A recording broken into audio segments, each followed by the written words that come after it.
Buenos días, vamos a dar inicio al webinar titulado Protocolo Familiar y Buen Gobierno Corporativo, evento que tendrá una duración aproximada de 1 hora con 20 minutos. Este evento se llevará a cabo en idioma español. Sin perjuicio de ello, se cuenta con el servicio de traducción simultánea al idioma inglés suministrado por nuestro auspiciador, la empresa BCC, expertos en la provisión de servicios de traducción en diversos idiomas, así como proveedora certificada de la ONU.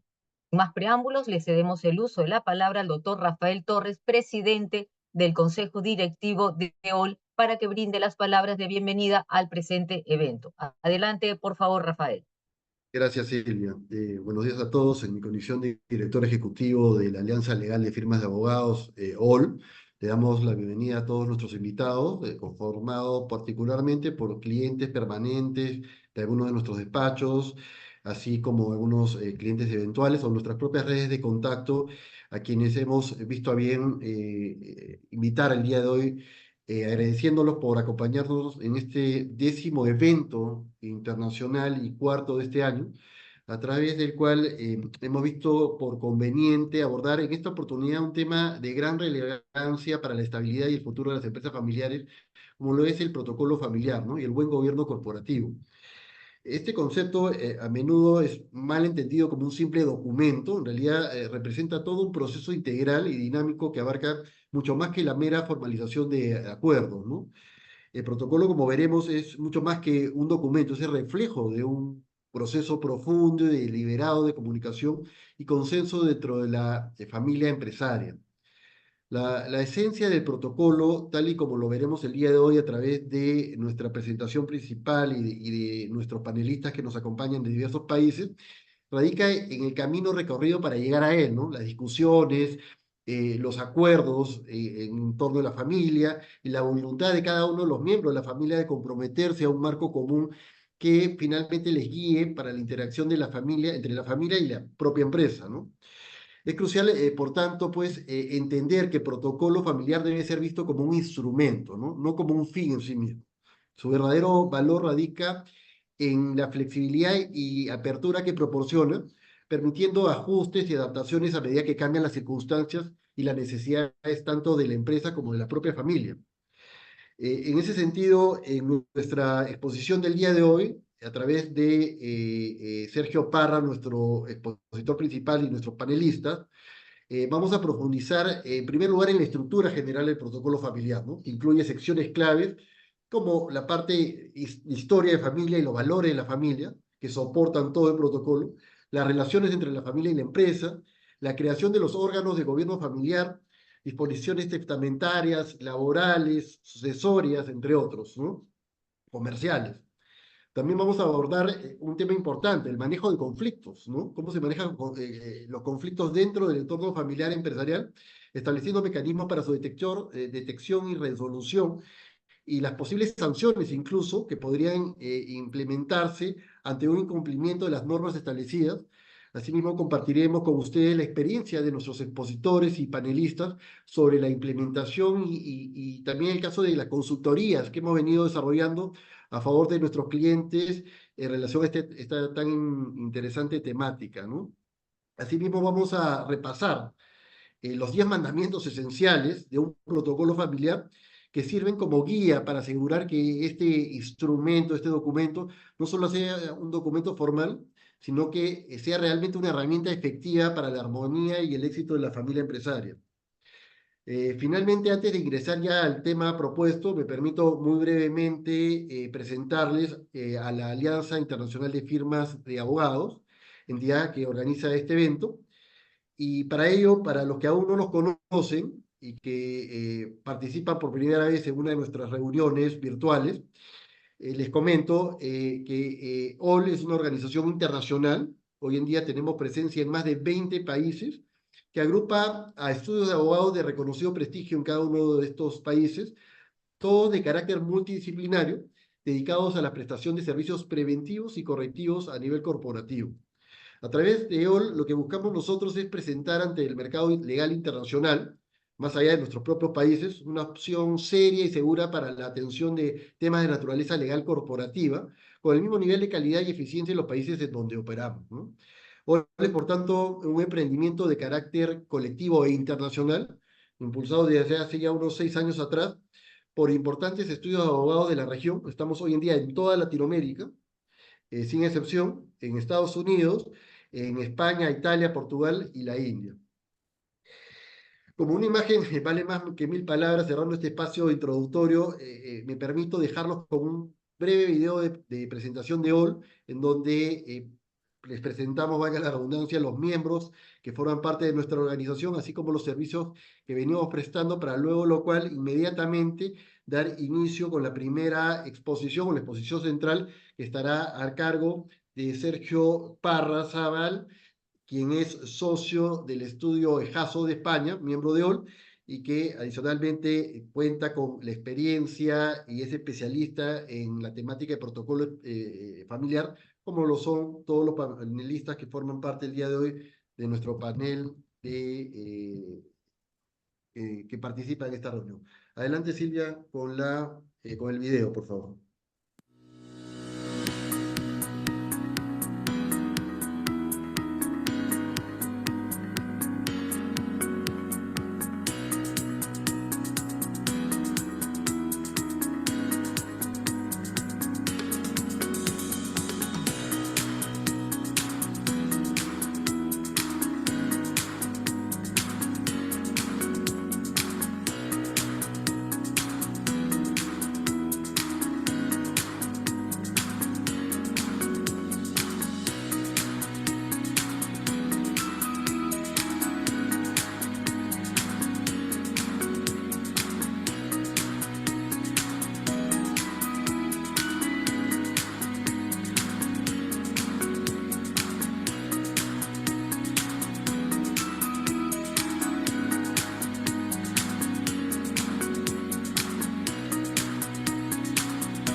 Muchas gracias al doctor Rafael Torres. Antes de iniciar las presentaciones, aprovechamos en este punto para comentar a nuestros invitados que en caso de tener alguna consulta, esta sea formulada a través del chat del Zoom. Las mismas que esperamos sean contestadas al finalizar las presentaciones del día de hoy en la medida en que contemos con tiempo suficiente para ello. Colocar, por favor, su pregunta muy puntual y a quién va dirigida. Asimismo, reiteramos para efectos de las personas que recién ingresan que contamos con nuestro aliado en la traducción simultánea en el idioma inglés. Y les pedimos, por favor, que todos mantengamos nuestros micrófonos apagados para contar con una mejor audición de todas las exposiciones.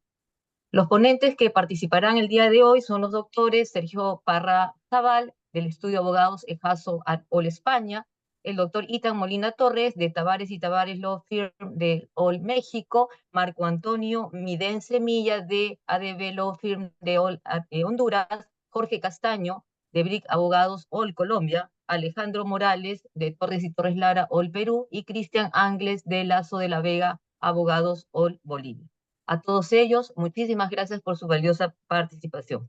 A continuación, entonces, iniciaremos este webinar con una presentación central a cargo, ya lo dijo el doctor Rafael Torres, del doctor Sergio Parra, representante de OL España, para luego pasar a una ronda de presentaciones puntuales por parte de nuestro panel de expertos mencionados con anterioridad, representantes de OL de Honduras, Colombia, México, Bolivia y Perú.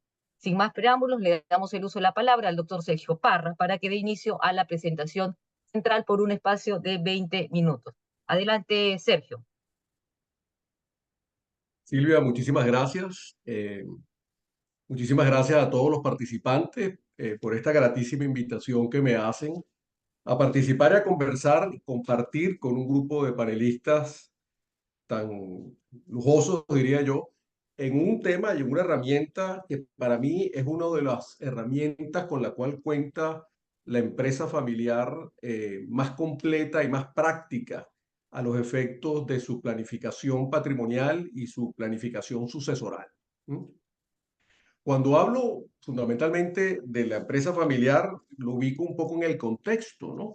Que quizás no es fácil encontrar una definición purista en sí mismo de lo que es una empresa familiar. Sin embargo, hay una característica que la determina, que la hace propia y la distingue sobre el resto de las empresas no familiares.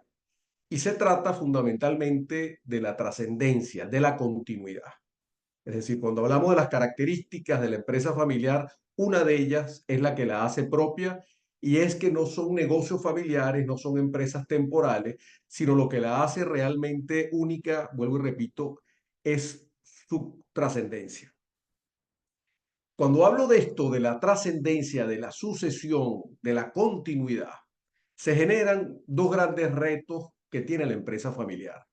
Un reto de la sucesión económica, accionaria, patrimonial, y un reto desde el punto de vista ya no económico del activo, del patrimonio, de las acciones, del dinero, de los bienes, sino un reto en cuanto a la sucesión de la gestión. ¿Quién es el nuevo líder? ¿Cómo se va a integrar y quién de los sucesores va a estar a cargo bajo qué rol dentro de la empresa familiar? Eso, por supuesto, esos dos grandes retos generan, en la mayoría de los casos, una gran ruptura en la sucesión y por ende en lo que es la empresa familiar. La cifra es muy elocuente. Hoy por hoy en Latinoamérica más del 60% del tejido empresarial lo conforman las empresas familiares, pero vemos que generación a generación eso se va diluyendo y no porque la empresa no tenga desde el punto de vista económico resultados óptimos, no sean una marca país, no tengan de alguna manera un lugar económicamente rentable dentro de la comunidad en la cual se desarrolla, sino que esa, digamos, interrupción en la sucesión y en la trascendencia se da por muchas veces factores interpersonales, intergeneracionales o por no tener un plan de sucesión. Entonces, cuando hablo de la sucesión, una de las herramientas, a mi juicio, vuelvo y repito, más potentes, más completas y más prácticas es el protocolo de familia, porque nos ayuda a organizar, a planificar de una manera global ese plan, esa sucesión desde distintos lugares. Cuando hablamos de empresa familiar, hablamos de familia, empresa y patrimonio o propiedad. Entonces vemos que en la familia muchas veces se separan de las decisiones que toma la empresa, que ella tiene en sí mismo, la empresa tiene sus propios órganos de gobierno, las asambleas de accionistas, las juntas directivas, pero la familia muchas veces no está organizada ni tiene los órganos de gobierno para que este ecosistema funcione y logre esa trascendencia que espera. Cuando hablamos de sucesión, desde el punto de vista jurídico, obviamente es un conjunto de normas y principios que regulan la transmisión del patrimonio de una persona a otra. Esa sucesión o esa transmisión patrimonial se puede dar por causa de muerte o por actos entre vivos por ventas, donaciones, etcétera, etcétera. Cuando esa transmisión patrimonial se da jurídicamente por causa del fallecimiento de una determinada persona o de un fundador, se abre una sucesión que puede, de alguna manera, ser de dos tipos: que el fundador haya dejado un testamento o que no haya dejado un testamento. Cuando no deja testamento, nuestros códigos civiles a nivel continental, en la mayoría de nuestros países, pues regula todo ese proceso sucesoral y determina el quién, el cuándo, el cuánto se hereda. Ella misma se encarga, nuestro código civil y las reglas que regulen ese último domicilio del causante, regula el proceso sucesoral. Pero cuando hay un testamento, se entiende testamento como aquel acto mediante el cual una persona dispone de su patrimonio, parcial o totalmente, para después de su muerte. El asunto es que el testamento, y lo digo un poco no porque quiero dar una clase de derecho civil nuestra, sino porque quiero contrastar la utilidad práctica de un testamento con lo que es el protocolo de familia. Porque las características son muy elocuentes en cuanto al testamento y son muy claras. Primero, es un acto solemne que requiere una formalidad impecable, que muchas veces en nuestros países no cumplir con esa formalidad acarrea la nulidad del testamento. Por otra parte, se habla de que el testamento es un documento libre, que tiene la libertad del testador para testar totalmente y manifestar su última voluntad como le venga en gana. Sin embargo, vemos que no es tan así, o no es así, porque hay muchas cosas y muchas regulaciones que tienen nuestros códigos civiles que hace que el testamento no sea propiamente un documento libre. ¿Por qué? En primer lugar, existen los herederos forzosos. Es decir, yo no puedo disponer de mis bienes tal cual como me venga en gana, porque tengo herederos que son llamados por ley. La ley me dice quiénes son los herederos, que si yo tengo hijos legítimos, contraigo matrimonio y tengo una cónyuge que no esté separada de bienes, son mis herederos forzosos. La segunda limitante es no solamente el quién, sino el cuánto. Y para eso hay un concepto muy común que se llama la legítima, que no es otra cosa y varía en nuestros países, pero el 80% de los países del continente americano tienen legítima, en mayor o menor grado. La legítima no es otra cosa, señores, que la cuota hereditaria forzosa que tiene un determinado, digamos, régimen legal para decir esto lo tienes que respetar. Es decir, si yo tengo dos hijos, yo tengo el derecho de poder variar el porcentaje hereditario siempre y cuando yo respete la legítima, que es esa cuota o ese monto legalmente establecido que es inviolable.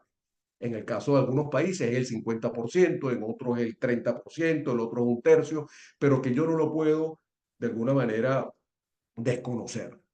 Y por otra parte, encontramos que el testamento o nuestros testamentos como recurso, como herramienta jurídica de planificación sucesoral y patrimonial, pues en primer lugar, eh, no pueden ser condicionados. Es decir, yo no puedo determinar en un testamento que mi hijo me heredará o mi hija me heredará, dada la condición de que estudie en determinada universidad, se case o no se case con determinada persona, cumpla o no algún rol o asuma algún puesto gerencial en la empresa familiar que representamos.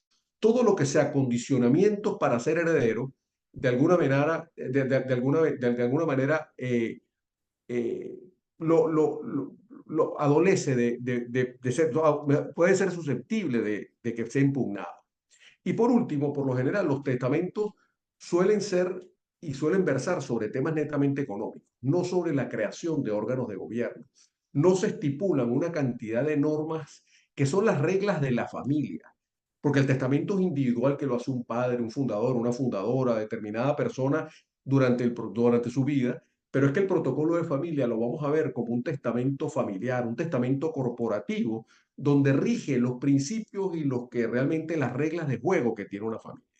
Entonces les comento esto porque en gran medida el protocolo de familia tiene esa libertad, tiene esa posibilidad de servir de un documento que no está hecho ni está diseñado para desheredar a nadie por normas de orden público, pero que tiene esa riqueza en el tanto que el protocolo, como decía Rafael, no es un documento en sí mismo, sino es un ejercicio familiar que tiene una cantidad de capítulos y formas que de alguna manera recoge el espíritu, la intención, no solamente del fundador, sino de la familia que logra concretar ese plan de sucesión del cual yo le hablaba, que logra resumir y definir lo que es la parte hereditaria, económica, sucesoral, patrimonial, del quién, del cuánto, del cómo, pero también rige una serie de principios que no son netamente económicos, que por ejemplo son el liderazgo, los valores, quién, cuándo, quién es el más capacitado, cómo se norman los consejos de familia,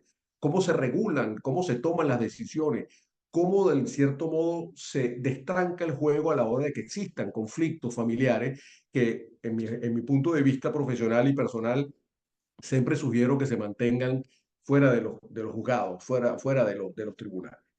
Entonces, para mí el protocolo no solamente que tiene una relevancia como herramienta de planificación, sino que ya veremos que tiene un efecto universal. ¿Por qué? Porque suele pasar, y me ha pasado en la práctica como abogado que trabajo en el área de fiscalidad internacional, que de pronto una familia ecuatoriana tiene un grupo económico que representa, el fundador tiene sus activos o la casa matriz en el Ecuador, pero esa familia ha internacionalizado su negocio o ha internacionalizado su patrimonio. ¿Por qué? Porque ha invertido en propiedades en los Estados Unidos, tiene quizás una cuenta en Europa, ha comprado alguna otra propiedad o ha desarrollado negocios en otro país, en Centroamérica, en donde quiera que sea. Entonces resulta que este señor fundador, que tiene su casa matriz en Ecuador, con inversiones importantes, ya sea cuentas, propiedades, negocios en Estados Unidos, en Europa, en Asia, donde sea, resulta que este señor dejó un testamento en Guayaquil y resulta que al fin y al cabo ese testamento tiene un efecto netamente local, porque quiero que no confundan lo que es la sucesión desde el punto de vista del derecho civil, que sin duda alguna aplica el último domicilio del causante. Si este señor falleció en Ecuador y vivió en Ecuador, la ley civil que aplica a los efectos sucesorales es la ecuatoriana. Pero estoy hablando del punto de vista fiscal, que es lo que muchas veces me encuentro yo y me topo con familias y con fundadores que fallecen y sus herederos se encuentran con patrimonio disperso en muchos sitios del mundo. Casas en España, propiedades en Estados Unidos, cuentas bancarias en muchos lugares. ¿Y qué pasó? Que ese documento o ese testamento no basta. ¿Por qué? Porque en cada lugar donde dejó patrimonio hay que pasar un proceso sucesoral independiente donde se exige o se requiere un testamento que tenga validez en ese país. En caso, por ejemplo, de Estados Unidos, si no se deja un testamento y pasa mucho que muchos, digamos, fundadores son dueños o accionistas de empresas LLC, propiedad de inmuebles, al fallecer la persona y no hay un testamento, hay que pasar por un proceso que se llama el probate, que es un proceso costosísimo, complicado, fiscalmente enorme y para ustedes contar. Y eso, repito, porque en tantos lugares como esa familia tenga patrimonio, tendrá que dejar un trozo fiscal producto de la sucesión que se genera en cada jurisdicción. De manera que el testamento no me sirve desde el punto de vista universal. Y ya veremos que el protocolo me resuelve en cierto modo esta situación que acabo de plantear, que es más común de la que ustedes piensan y muy onerosa porque muchas veces no solamente el efecto del conflicto que se genera, a la hora de que fallecen los fundadores de una empresa o determinados accionistas, sino los mordiscos fiscales que van pasando o el vía crucis fiscal que se genera por tantas jurisdicciones como activos esta familia tenga. Jackie, por favor, si quieres me compartes esta es un poco la introducción del protocolo. Eh, es un acuerdo escrito donde todos los integrantes de la familia empresaria de alguna manera regulan sus relaciones entre la familia, la empresa, que hay ciertas normas de conducta, de transparencia, es como dije antes, es el documento de familia, es el testamento corporativo, es donde todos participan, el documento de alguna manera donde no solamente el fundador deja un protocolo, el protocolo tiene que ser un ejercicio familiar que sirva como de fisioterapia, que muchas veces, incluso en la práctica, yo he visto familias que se han enemistado en el proceso familiar de la creación del protocolo porque se tratan temas complejos y temas que aunque sean secretos a voces, en algún momento la familia se tiene que sentar a discutirla. La familia se protege de sí misma con los temas de conflicto, pero el logro, el objetivo de lograr un protocolo, de ver que la familia se puso de acuerdo, que forman parte de un documento que recoge sus valores familiares, que se convierten luego en la cultura de la empresa, que muchas veces las familias como las venezolanas, por me escuchan por mí, nos hemos atomizado y estamos en muchos lugares, pues de alguna manera el protocolo también le da esa sensación de pertenencia, que aunque sigue la empresa quizás en el ruedo, pues la familia se ha internacionalizado y se ha globalizado con otras generaciones que han abierto juegos y han abierto negocios, pero que forman parte de ese mismo protocolo, de ese mismo documento familiar. Jackie, por favor.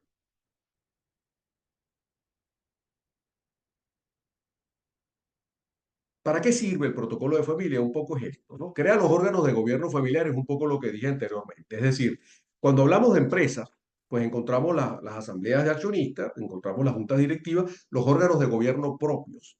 Pero resulta que no todos los miembros de familia están incorporados a la empresa y al patrimonio. Entonces, ¿qué pasa? Si yo soy abogado y tengo un despacho y tengo cinco hijos, de los cuales dos son abogados y tres son dos médicos y un músico sin frontera, entonces el otro es el pariente pobre porque como no es abogado no participa de mi negocio, no tiene derecho a los dividendos o al legado de su padre o al negocio familiar. De manera que el órgano de gobierno en el protocolo se crea creando asambleas familiares, consejos de familia mayor, consejos de familia menor, donde se establecen cómo votan, qué derechos tienen, cómo se sustituyen, y es realmente el derecho que se le da a los que no formen parte de la empresa, pero que son familia, a que estén vinculados y se sientan responsables de esa trascendencia. Porque el negocio familiar no es solamente un concepto, sino un patrimonio que tiene necesariamente que ser al menos mantenido y, si es posible, incrementado. Tener las normas claras, obviamente testamentarias y patrimoniales, eso es indudable. Y pasa mucho que el testamento, en cierto modo, yo recomiendo que cuando se hace un protocolo de una familia, la familia Parra Zabal, pues obviamente se establezca que los herederos y ese protocolo y ese patrimonio le aplica exclusivamente a los descendientes consanguíneos directos de los Parra Zabal. Eso me evita que en la medida de que los hijos se casan, se divorcian, se va falleciendo y divorciando la gente en el interín, cuando son varias generaciones que forman parte de este árbol, digamos, generacional, y que suelen suceder lo que llaman la poda del árbol, porque hay empresas familiares ya centenarias que esto se complica. Cuando no hay un protocolo muy sólido, el patrimonio se va diluyendo. Entonces es tener como una tubería clara que las disposiciones testamentarias son exclusivamente para los descendientes legítimos de ese protocolo familiar.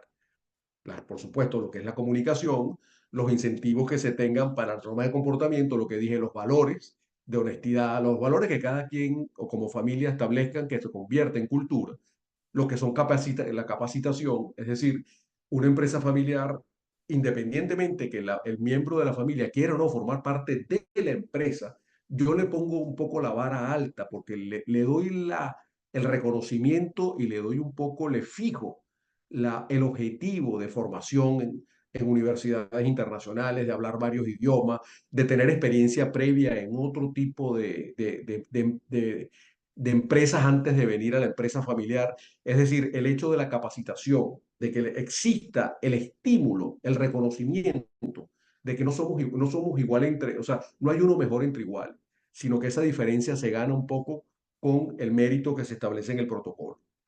El gobierno de la empresa, programas de relevo generacional, gestionar, por supuesto, lo que son soluciones de conflicto. Lo que yo he dicho, una de las claves de esto es mantener los problemas familiares fuera de los tribunales porque se ventilan una cantidad de cosas que luego la familia termina arrepentida por el descarnio. Yo he visto problemas varios y, como dice, el trapo sucio se lava en casa. Aquí buscar mecanismos de mediación, de arbitraje y una serie de mecanismos que ella misma, el protocolo establece para regular los conflictos que se den, ¿no? Jackie, por favor.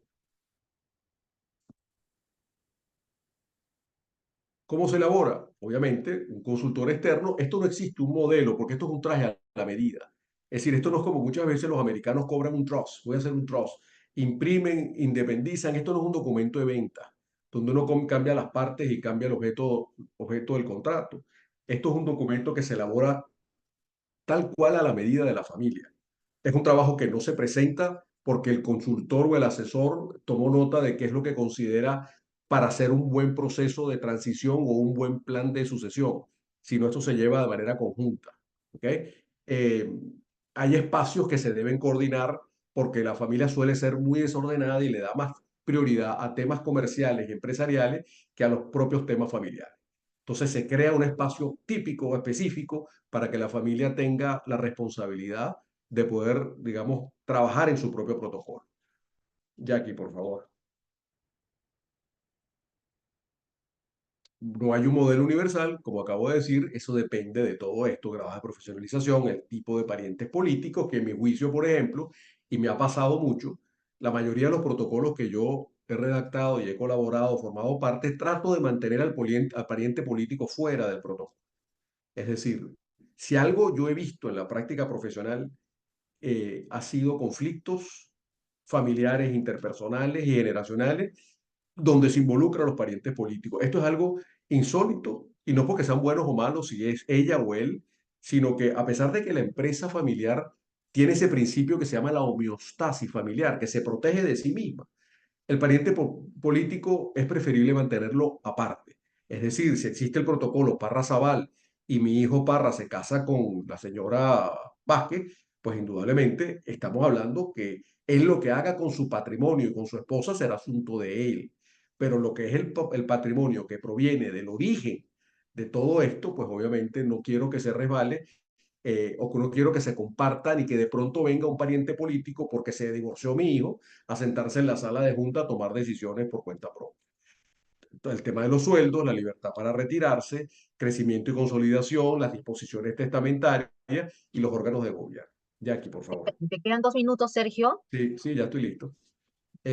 Aquí están los valores, un poco, este es el organigrama de lo que debe contener un protocolo familiar. Jackie, por favor.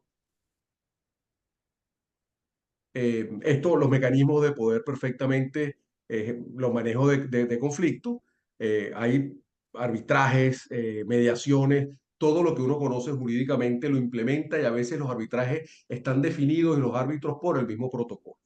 Jackie, por favor. Hay sanciones, porque como he dicho, el documento no debe ser un documento moral, debe ser un documento con efecto jurídico y ya lo explicaremos. Jackie, por favor.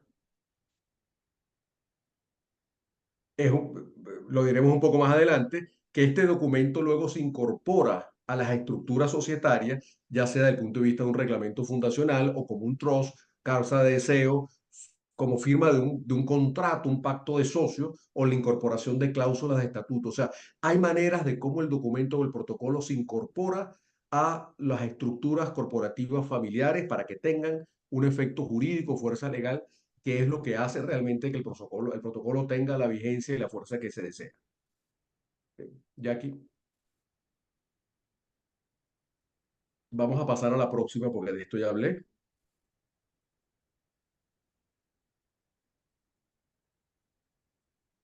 Ah, no, perdón, es que había una parte de los 10 mandamientos.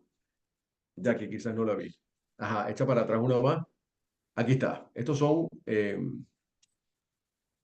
ok, primero, comparar, digamos, no incorporar, aquí está, pues mantendrás el control de los bienes y del patrimonio a la empresa, a la familia empresaria, ¿ok? Que se mantenga como reglamento fundacional, como testamento, como quiera que sea, como, lo llamémoslo como sea, pero que tenga un valor legal, que la familia tenga el control, no incorporar a los parientes políticos, que ya dije, nunca harás anticipos de herencias sin mantener un poco el control, eso es una experiencia personal. Esto también lo he recogido de un libro muy importante, un libro y unas reflexiones de los 10 mandamientos de un colega, un gran amigo argentino, el doctor Dubois, quien ese decálogo es de él, en cierto modo. Él dice, en caso de sucesiones, cuidarás que la propiedad de la empresa digamos, las mantengas tú y pase exclusivamente a los herederos cuando dije de la sucesión de los descendientes consanguíneos. Pasamos, Jackie, por favor. Adaptarás tu estructura societaria a las necesidades de la familia, evitarás un empate destructivo, separarás los bienes de la empresa de los bienes de la familia, eso es algo que yo siempre recomiendo, porque muchas veces no se da la sucesión, que el protocolo puede decir que el sucesor se debe retirar o mantener al margen a los 70 años, ¿ok? Y eso lo establece, pero para lo cual muchas veces ellos no saben qué hacer. Entonces, mantener un poco lo empresarial con lo personal aparte, un encuadre legal a lo que es dividendos, honorarios, eso establecerlo. La política de dividendos y los sueldos para que de pronto venga alguien con la cédula, no gane más por ser de apellido Parra que una persona que está más calificada, pero no tiene el apellido. Y mantener los conflictos familiares fuera de los tribunales. Bueno, como verán, el protocolo es un tema que da mucho que hablar, es un documento extraordinario de efectos legales. Ustedes podrían incluso, la única definición jurídica que existe del protocolo familiar está en un Real Decreto español del 2017. Si ustedes ponen en Google Real Decreto, Protocolo de Familia, tienen una definición y todas las formalidades de registro y el efecto jurídico que merece. Así que bueno, le voy a dar un poco la palabra a los panelistas. Muchísimas gracias por la asistencia y gracias, Silvia. Creo que me pasé un minuto y medio. No, sí, no te preocupes. Muchas gracias. Ok. Muchas gracias al doctor Sergio Parra por esta completa y didáctica presentación en relación a este interesante tema que estamos tratando el día de hoy. Seguidamente pasaremos a darle luz a la palabra a nuestros panelistas, comenzando por el doctor Itan Molina de OL México. Cada uno de ellos contará con 5 minutos. Adelante, Itan. Muchas gracias, doctor Parra. Creo que la información brindada es sumamente importante, como se ha comunicado al foro en el que estamos hoy. Y con base en ella, me gustaría precisar algunos puntos que son de vital importancia cuando estamos hablando de un protocolo familiar y en específico del gobierno corporativo para este tipo de empresas. Hay un punto que es fundamental cuando hablamos de sucesión, que son los tres ámbitos en los cuales se traslada el control y también la propiedad dentro de una empresa familiar. Como se mencionaba, hay una parte patrimonial o económica, que hablamos de bienes, en específico acciones, que te dan el acceso a la toma de decisiones de una sociedad o negocio.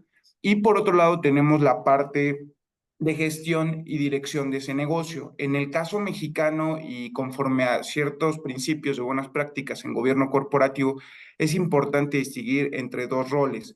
Los roles en cuanto a la administración, que hablamos de consejos de administración, si alguien tomara el rol de administrador único, hablando específicamente del contexto mexicano, y también de aquellos roles directivos. Cuando existe una sucesión es importante que se segmenten estos aspectos, porque si bien una persona puede fungir como presidente del consejo de administración, también puede asumir roles directivos o no. Es importante esto porque muchas veces en las empresas familiares tenemos a un patriarca o en su caso los dos padres son los que están al manejo de todo el negocio. Si no se prevé la sucesión de estos tres roles, podemos tener que quizá, bueno, se dieron las acciones, se están tomando decisiones, pero la continuidad de ese negocio familiar se va a ver limitada porque no se previeron los elementos necesarios para que alguien asumiera la dirección general, la dirección comercial o en su caso, la presidencia de ese consejo de administración o la administración en general de la sociedad. Y esto me lleva al segundo punto que es importante que tengan en cuenta. Se debe favorecer en todo momento un sistema de méritos cuando se sucedan estos dos roles o estos dos aspectos. ¿Por qué? Porque, como mencionaba el doctor Parra, si nos basamos solamente porque por ser parte de la familia tienes derecho a ser director general, la continuidad del negocio se podría ver afectada. Tienen que verse aspectos tanto de preparación como de experiencia, lo que nos lleva incluso a ejemplos en los que para nosotros, para poder implementar este tipo de modelos, hemos adoptado mecanismos en los que se les solicita experiencia en empresas que no sean la familiar. Esto lo que le da a la persona que asume los roles directivos o de administración es una mayor preparación. Esto también nos trae ciertas ventajas, puesto que pueden traer modelos o estructuras no contempladas dentro de la empresa familiar, permitiendo la continuidad y su crecimiento, ¿sí? Y sin lugar a dudas, otro punto muy importante son los conflictos. Los conflictos entre las familias, así como en cualquier sociedad se pueden dar, pero en este caso, al mezclar aspectos personales y empresariales, es importante contar con mecanismos establecidos para solucionar estas controversias. Mencionaba el doctor Parra que hay elementos que tenemos que considerar dentro de los estatutos sociales o en documentos legales. No podemos dejarlo en un simple acuerdo de palabra. Esto cuando hablamos de un mecanismo de solución de controversias, tenemos que adecuarlo a los estatutos, es siempre la recomendación que damos, porque de esta manera tendremos el vínculo legal en caso de que exista alguna controversia, para que esa controversia tenga un proceso de resolución que puede ir aumentando conforme, obviamente, el grado del conflicto. Podemos empezar por una mediación para poder resolver el conflicto, escalar a un arbitraje y, en su caso, otro tipo de mecanismos. ¿Por qué es importante esto? Uno, porque la continuidad del negocio, cuando hablamos de una empresa familiar, siempre va a estar ligada a la parte de la estabilidad de la misma familia, que vamos a ver más adelante que es importante que eso también se distinga. Dentro de las instituciones del protocolo familiar, tenemos que tener tres instituciones específicas, que son las que se comentaban: el Consejo de Familia, la Asamblea de Familia y, en su caso, un consejero familiar. Esto lo que nos va a permitir es poder tener aspectos o instituciones específicas en las cuales se pueda hablar con la familia de aspectos de la empresa, permitiendo delimitar las líneas entre la comunicación familiar cotidiana, los conflictos familiares cotidianos y también la parte específica de la empresa y los conflictos entre la empresa. Es muy importante que este tipo de consejos e instituciones también cuenten con una profesionalización, cuenten con consejeros Perfecto. independientes. 30 segundos. Gracias. Finalmente, es importante que se considere que un buen modelo de gobierno corporativo para una empresa familiar siempre debe de aclarar tres aspectos: funciones, derechos y responsabilidades respecto de todos los rubros que mencioné: el patrimonial en cuanto a socios, la administración y los directores, porque con base en esto se podrá prever cualquier conflicto, se podrá dar continuidad al negocio y se podrá crecer el negocio familiar. Muchas gracias. Gracias a ti, Ethan Molina de All México. A continuación, Marco Antonio Midense de All Honduras. Adelante, Marco Antonio. Muy buenos días a todos, un gusto enorme, saludos desde Honduras. Yo quisiera reforzar algunos conceptos que Sergio ha mencionado y destacar algunas datas importantes en el contexto latinoamericano. En varios estudios y papers se habla de que el eje de la economía latinoamericana y la concentración de capitales, si hiciéramos un estudio transversal, aproximadamente el 75% de la concentración de capitales grandes está en empresas familiares en la región. Eso es un concepto muy importante a tener en cuenta. Son empresas familiares las que concentran 3/4 partes del capital en Latinoamérica. No obstante este número tan interesante, hay un número también muy fatalista, y es que en algunos estudios se señala que aproximadamente el 80% de las empresas familiares o que nacen como empresas familiares no superan la tercera generación. No hay una esperanza de vida, digamos, más allá de la tercera generación, porque posiblemente hubo conflicto familiar, porque no hubo un orden en el manejo del capital, porque hubo pérdida del capital. Por diferentes motivos se ha encontrado que hay muerte, digamos, de estas empresas familiares. A lo que me lleva a que en estas breves palabras quisiera reforzar las reglas o los llamados mandamientos que Sergio de manera muy acertada explica, y en el sexto mandamiento, básicamente, donde dice que adaptarás la estructura societaria a las necesidades de la empresa familiar. Y recalco en esta slide que estoy presentando este concepto porque es muy importante que, si bien tenés una serie de reglas, estamos claros que empresa, patrimonio y familia son los ámbitos o los diferentes ejes en que debemos converger para poder tener claridad de lo que es o no una empresa familiar. tenemos que tener también claridad de que a medida que va creciendo la estructura, que haya crecimiento de la empresa en el mercado, debemos ir teniendo una arquitectura de control. Y en esta slide lo que yo quería referir para reforzar esta regla número 6 de la adaptación de la estructura es básicamente las edades de la organización y cómo es incorporando un gobierno corporativo.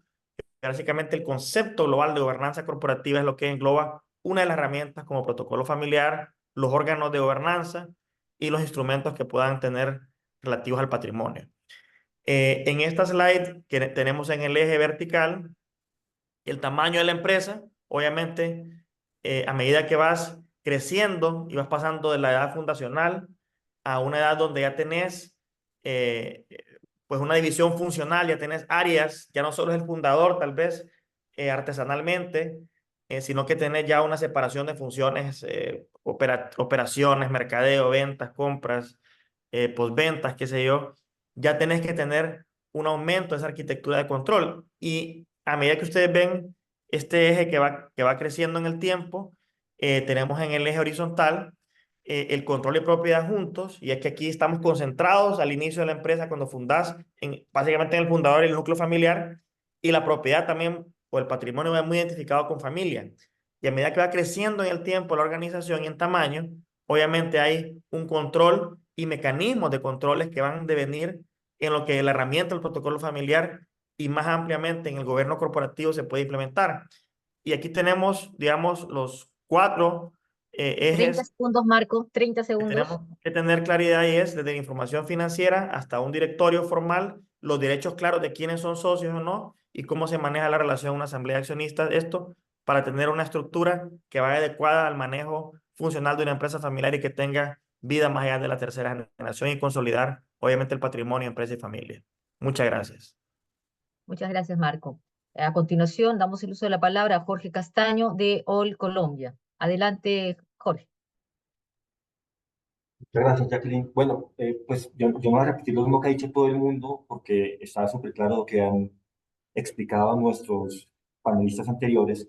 Tal vez lo único que yo comentaría es que en la práctica que hemos visto nosotros, en la práctica, eh, hay dos preocupaciones fundamentales cuando se va a implementar algún tipo de protocolo familiar. El primero tiene que ver con el control. Normalmente, los hijos se sienten con el derecho sobre los activos de los padres o sobre los bienes de los padres.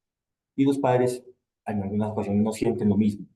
Por lo tanto, lo que hemos visto es que la parte de mantener control de los activos por parte de los padres durante el tiempo que ellos consideran ha sido fundamental. Ese es un punto que siempre se discute, hay muchas formas de manejarlo, pero el control siempre será un tema esencial. Insisto, hay muchos hijos que creen que ya tienen derechos sobre los activos de los padres y la realidad es que no es así y es un punto que lo que hemos visto en la práctica es que siempre está en discusión y es un punto de mucho conflicto. Lo segundo es que cuando estamos hablando de cónyuges, otro punto fundamental es que quieren que el control sobre la empresa se mantenga sobre los cónyuges que inicialmente la crearon o que en ese momento la controlan. Entonces siempre se busca que de alguna forma el control de la compañía pase al cónyuge siguiente o sobreviviente. Otro punto importantísimo es el tema fiscal. Esto es esencial en estos esquemas. Hay muchas, obviamente, teorías y prácticas y distintos esquemas para hacerlo eficiente desde el punto de vista fiscal. Y por último, otro aspecto que a los padres les preocupa mucho es con quién se casan los hijos. Por lo tanto, siempre están buscando mecanismos para que no exista la posibilidad de que los cónyuges de sus hijos pues tengan acceso a este tipo de patrimonio que fue creado seguramente con mucho sacrificio y mucho trabajo por parte de ellos. Entonces siempre están buscándose provisiones que impidan ese tipo de acceso a ese patrimonio. Eso también es un punto muy crítico. Aquí estamos hablando de emociones y de un montón de temas que son fundamentales y que además del aspecto legal requieren un manejo muy importante de entender bien qué siente cada persona cuando están en este tipo de discusiones o de revisiones. Yo solamente quería agregar eso. Muchas gracias, Jacqueline. Muchas gracias, Jorge. A continuación, Alejandro Morales de la OL Perú. Adelante, Alejandro. Muy buenos días con todos. Bueno, un poco para englobar lo que mis colegas han conversado es por qué una empresa familiar debe ser tratada de una manera distinta a una empresa común y corriente. Porque los conflictos familiares se convierten en conflictos empresariales.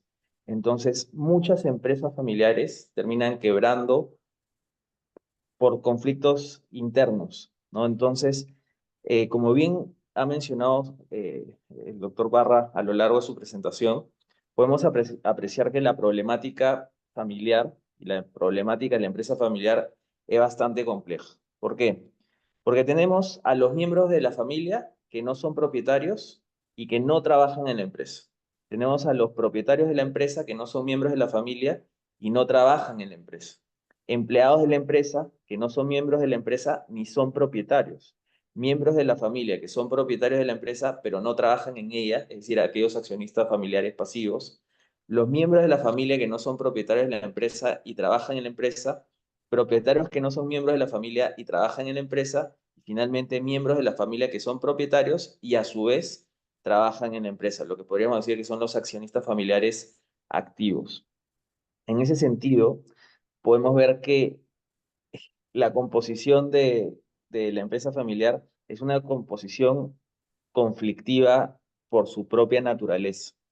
Entonces, ¿por qué es importante que las familias empresarias tengan un protocolo familiar? Uno, porque asegura la continuidad de la empresa, protege el patrimonio familiar, protege las relaciones familiares, regula la sucesión empresarial, la incorporación de los familiares dentro de la empresa, la transparencia de la información, regula el pago de los sueldos o de los dividendos a los familiares y, muy importante, es que regula la resolución de conflictos en el seno de la familia empresarial. Entonces, podemos decir que el protocolo familiar realmente representa el ejercicio de responsabilidad y compromiso de los miembros de una familia para dar estabilidad a un proyecto empresarial en común. Ahora bien, ok, perfecto. Un protocolo familiar tiene valor legal en el Perú y existe la creencia equívoca de considerar que el protocolo es simplemente un documento y que no es vinculante. Pero realmente el protocolo familiar se basa, por lo menos a efectos de la normativa peruana, se basa en la autonomía privada, que es el poder de las partes de poder regular sus relaciones jurídicas. Es decir, que lo pactado entre las partes es ley. Entonces, se le puede dar una forma legal a los protocolos familiares para que sean un documento vinculante. Por ejemplo, el protocolo familiar, los pactos que puedan surgir de ella se pueden incorporar dentro ya sea del estatuto de la sociedad o en convenios entre accionistas. El manual de contratación de familiares puede ser incorporado al reglamento interno de trabajo y los métodos de solución de controversias son vinculantes siempre que las partes hayan manifestado su voluntad de cumplir dicho convenio. Finalmente, ¿cuáles son los escenarios en donde surgen los conflictos más habituales? En general, como hemos visto a lo largo de la presentación, está el cambio generacional, los intereses contrapuestos en la segunda generación, la falta de armonía de los sistemas familiares y el sistema empresarial como tal, pensar en los derechos, obligar las obligaciones, no tener delimitadas las funciones, la falta de confianza entre familiares, y no solamente entre familiares, sino entre los empleados no familiares que trabajan dentro de una empresa familiar, que hayan personas que se crean imprescindibles dentro de la empresa familiar, la falta de mecanismos para regular situaciones problemáticas, la superposición de roles y funciones y finalmente la falta de profesionalización. Muchas gracias. Gracias, Alejandro. A continuación, Cristian Angles de All Bolivia. Adelante, Cristian. Muchísimas gracias, estimada Silvia. Y bueno, en primer lugar, quiero agradecer al Grupo OL, a mi firma, La Sola Vega Abogados y al público en general por permitirme compartir estas ideas y compartir y analizar estas ideas con tan renombrados colegas y amigos, ¿no? Y en un tema tan necesario como es el tema del protocolo familiar. Y bueno, dividiré mi intervención en dos partes. La primera, que me dedicaré a poder hacer entender el contexto boliviano en el cual se desarrolla la empresa familiar. Y en la segunda parte, de acuerdo a la experiencia de la firma, intentaré establecer cuáles son los elementos más importantes que debemos destacar en la elaboración del protocolo familiar, ¿no? Y es fundamental destacar tres elementos esenciales que permitan comprender la realidad empresarial en Bolivia, ¿no? Tratando de aterrizar un poco en mi país. Y la relevancia que tienen las empresas familiares en mi país, ¿no? Con ello espero subrayar la necesidad de concientizar a nuestros clientes y a nuestros oyentes sobre la importancia de implementar estos protocolos familiares para garantizar la supervivencia de estas empresas, ¿no? Las cuales son vitales en esencia para el desarrollo de la empresa y sobre todo para un país en vías de desarrollo como es el mío, ¿no? Y con esto quiero empezar con un dato importante que se genera en Bolivia. Y es señalar que la base empresarial en Bolivia se halla compuesta por 365.000 empresas registradas en el registro de comercio a cargo del Estado, ¿no? Que seguramente es un dato menor en comparación a los cerca de más de 5 millones de empresas que se encuentran registradas en Brasil, por ejemplo, pero que denota una vez más el tamaño de la economía y el tamaño de mi país, ¿no? Exactamente. Lo que me lleva a un segundo dato curioso, y es que de esta base empresarial en Bolivia, se tiene y se observa que alrededor de entre el 70 y el 80% de esta base empresarial se encuentra compuesta por micro y pequeñas empresas, ¿no?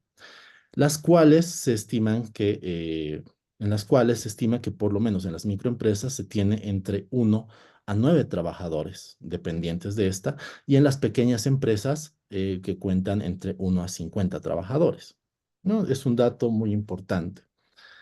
Y también es preciso señalar que si bien en Bolivia no tenemos un registro en cuanto al porcentaje que se presenta a la empresa familiar en la base empresarial, se tienen estimaciones que la empresa familiar representa al menos entre el 40 al 50% de esta base empresarial, ¿no? Y que en términos cuantitativos la empresa familiar mínimamente representa el 29% del Producto Interno Bruto boliviano, ¿no? Estos datos los extraigo de dos fuentes empresariales o de dos grupos empresariales, como es la CAINCO de Santa Cruz y la Cámara Nacional de Comercio, ¿no? Que estos son datos que han sido estudiados por estas dos organizaciones empresariales, ¿no?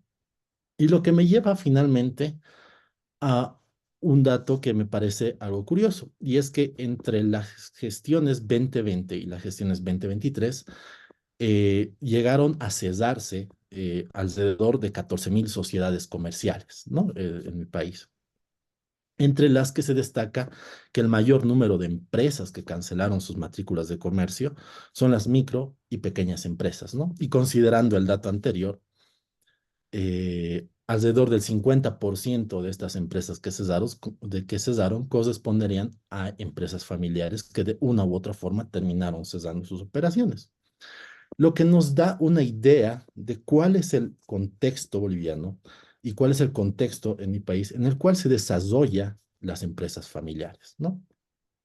Es un dato importante porque ahí podemos establecer la importancia que lleva concientizar justamente sobre la aplicación del protocolo familiar como un medio, como un instrumento de gestión de buen gobierno corporativo, ¿no? Y que permita evidentemente a estas empresas poder subsistir en el tiempo y ser más competitivas, ¿no?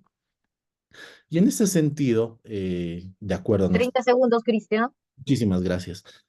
Y en ese sentido, de acuerdo a nuestra experiencia, podemos determinar que existen 4 elementos fundamentales los cuales deberían ser insertos dentro de un protocolo familiar, ¿no?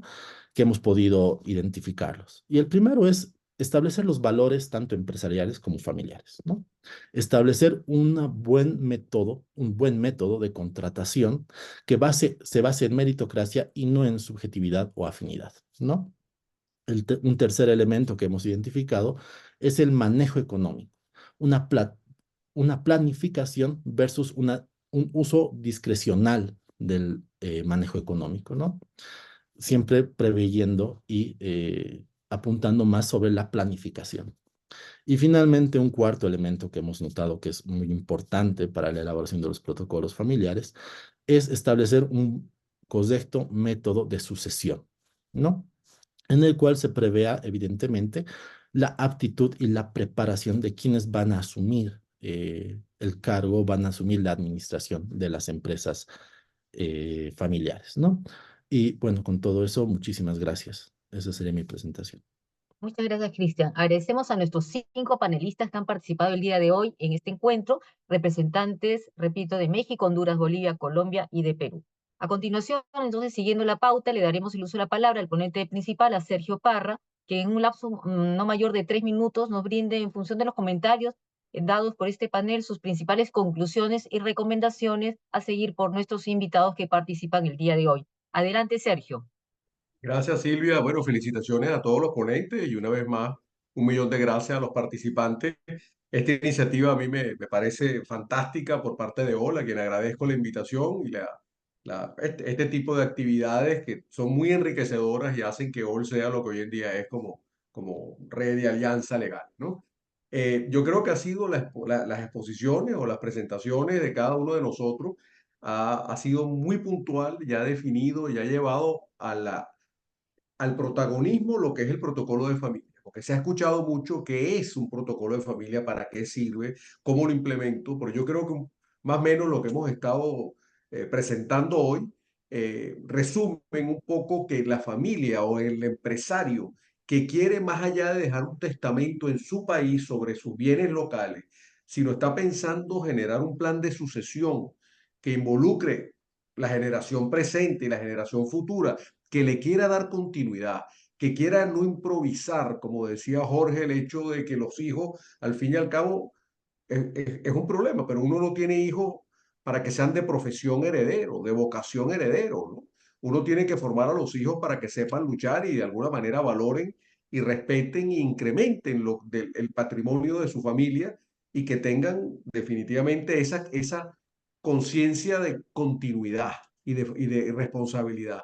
Y el protocolo es una herramienta para eso. Es decir, el que tenga efecto jurídico lo hace en sí mismo en un documento moral inmutable que después que se firma se mete en la gaveta del fundador o del abuelo y que veremos a ver qué dijo mi abuelo hace tantos años cuando se dé un poco el evento del fallecimiento o surja la sucesión, sino que es un documento que tiene que estar activo, que tiene efectos jurídicos, corporativamente hablando, familiarmente hablando, y es universal.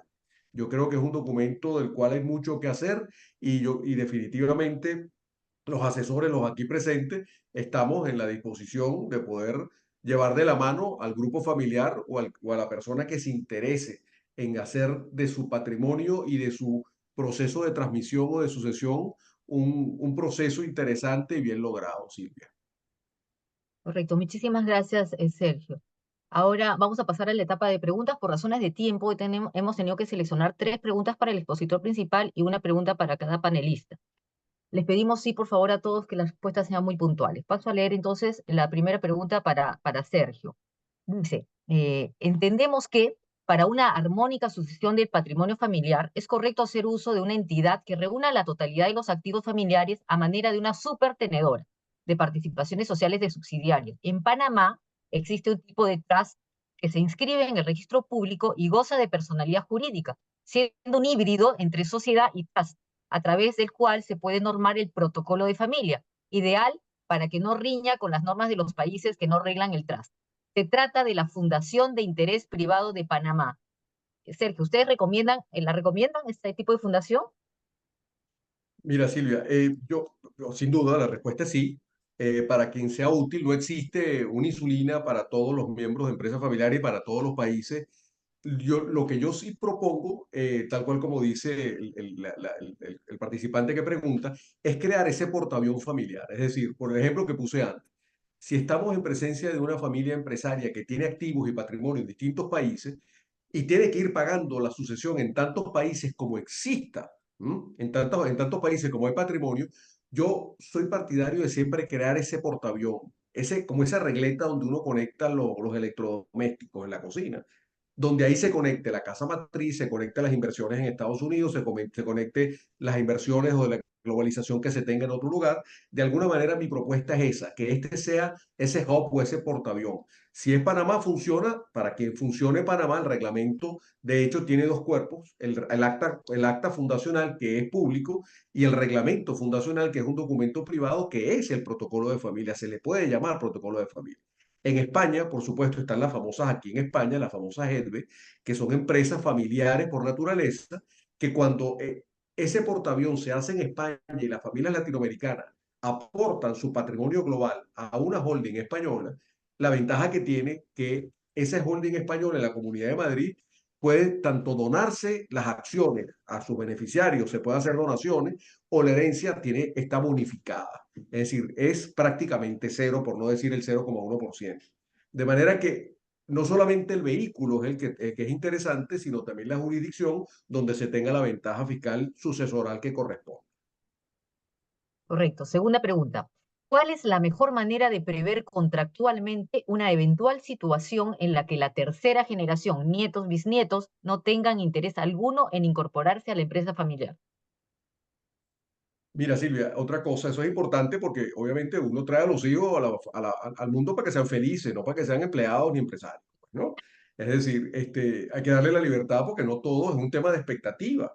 Y muchas veces los hijos pueden ser, porque uno tiende a cometer ese error, ¿no? Uno celebra de los hijos lo que le identifica a uno, pues, ¿no? Si tú eres músico, quieres que tu hijo toque piano, no que practique karate, ¿eh? Pero lo que te quiero decir con esto es que la idea es que cuando no se ve el interés de que una generación se vincule a la empresa familiar, se tienen que dejar cláusulas muy precisas de lo que es la profesionalización de la empresa. Es decir, hay que dejar establecidos comités o miembros profesionales que, si no están miembros de familia vinculados a su dirección, haya profesionales que puedan sean capitanes del barco, pero el barco es de la familia, y que le sigan rindiendo cuenta a la familia, no que se delegue y se desentienda. ¿Ok? El avión es mío, aunque sea el capitán lo contrario. Correcto. Y la tercera pregunta. Si hay dos o más grupos familiares vinculados a la dirección de un grupo empresarial, ¿se hablaría de dos o más protocolos, es decir, uno por familia? Si fuera así, ¿cómo hacer para que las líneas de acción que establece una familia respecto a la empresa, su protocolo, no se contrapongan o sean contradictorios a los lineamientos impulsados por otra familia empresaria? Ya, ya, ya. Interesantísimo. Me suena que eso tuvo que haber sido un abogado que preguntó eso. Sí, es una boda. ¿Verdad? Los conozco. ¿Qué pasa? Ahí sí tiene que ser un protocolo por cada núcleo familiar, ¿no? Porque si no es un testamento de todos los no consanguíneos, ¿no? Pero la conclusión es que aún dos protocolos de dos socios tienen que tener normas que sean homólogas, normas que, si bien las disposiciones testamentarias y las porcentajes son propias, íntimas y que son a la medida de cada familia, haya normas comunes para que de alguna manera la transición o la transmisión de ese patrimonio en común con el socio pues tenga la misma dirección, ¿eh?